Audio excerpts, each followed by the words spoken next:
morning, friends. We are on Chapter 2, Part 2. Mildred shrieked with laughter in the hall. Montag went to his bedroom closet and flipped through his file wallet and the heading Future Investigations. Faber's name was there. He hadn't turned it in and he hadn't erased it. He dialed the call in a secondary phone. The phone on the far end of the line called Faber's name a dozen times before the professor answered in a faint voice. Montag identified himself and was met with a lengthy silence. "Yes, Mr. Montag." "Professor Faber, I've a rather odd question to ask. How many copies of the Bible are left in this country?" "I don't know what you're talking about." "I want to know if there are any copies left at all." "This is some sort of trap. I can't talk to just anyone on the phone. How many copies of Shakespeare and Plato?" "None. You know as well as I do. None." Faber hung up. Montag put down the phone. None. A thing he knew, of course, from the firehouse listings, but somehow he had wanted to hear it from Faber himself. In the hall, Mildred's face was suffused with excitement. "Well, the ladies are coming over." Montag showed her a book.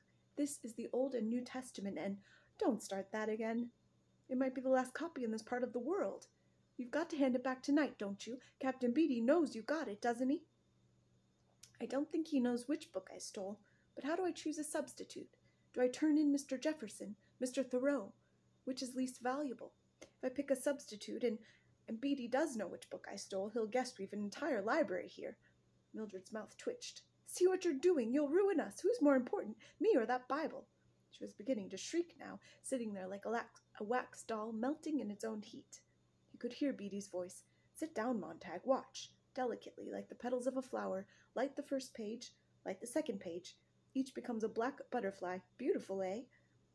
Light the third page from the second, and so on, chain-smoking, chapter by chapter, all the silly things the words mean, all the false promises, all the second-hand notions and time-worn philosophies."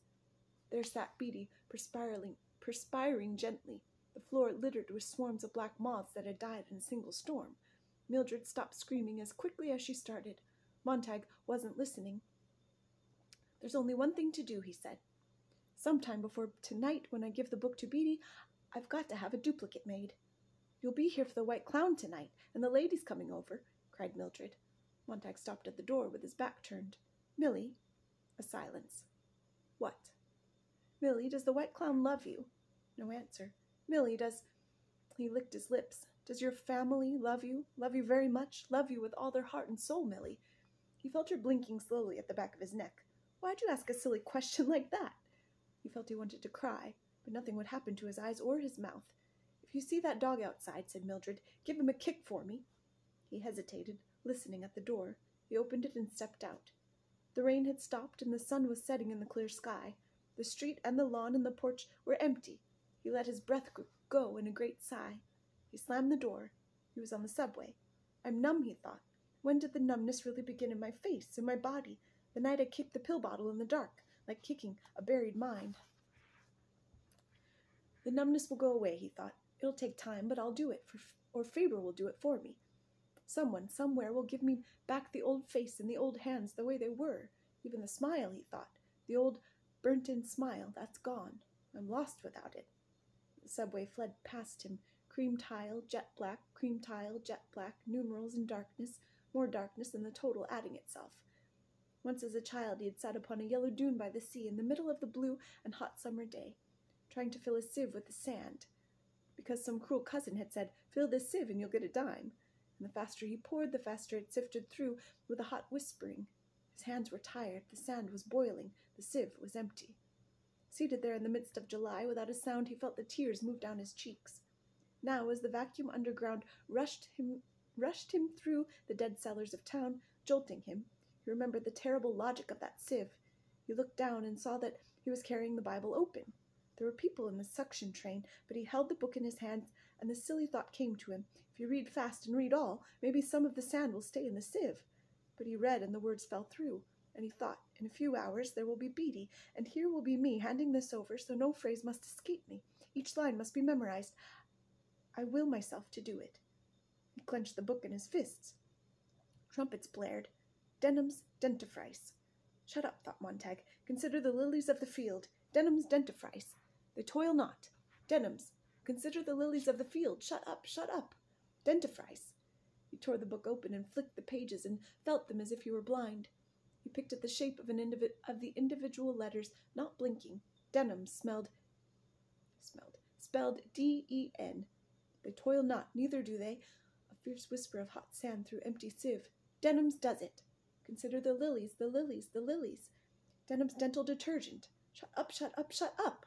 It was a plea, a cry so terrible that Montag found himself on his feet, the shocked inhabitants of the loud car staring, moving back from this man with the insane, gorged face, the gibbering, dry mouth, the flapping book in his fist.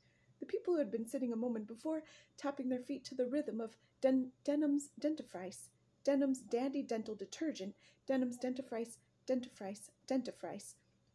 1, 2, 1, 2, 3, 1, 2, 1, 2, 3. The people whose mouths had been faintly twitching the words dentifrice, dentifrice, dentifrice. The train radio vomited upon Montag a retaliation, a great ton-load of music made of tin, copper, silver, chromium, and brass. People were pounded into submission. They did not run. There was no place to run. The great air train fell down its shaft in the earth.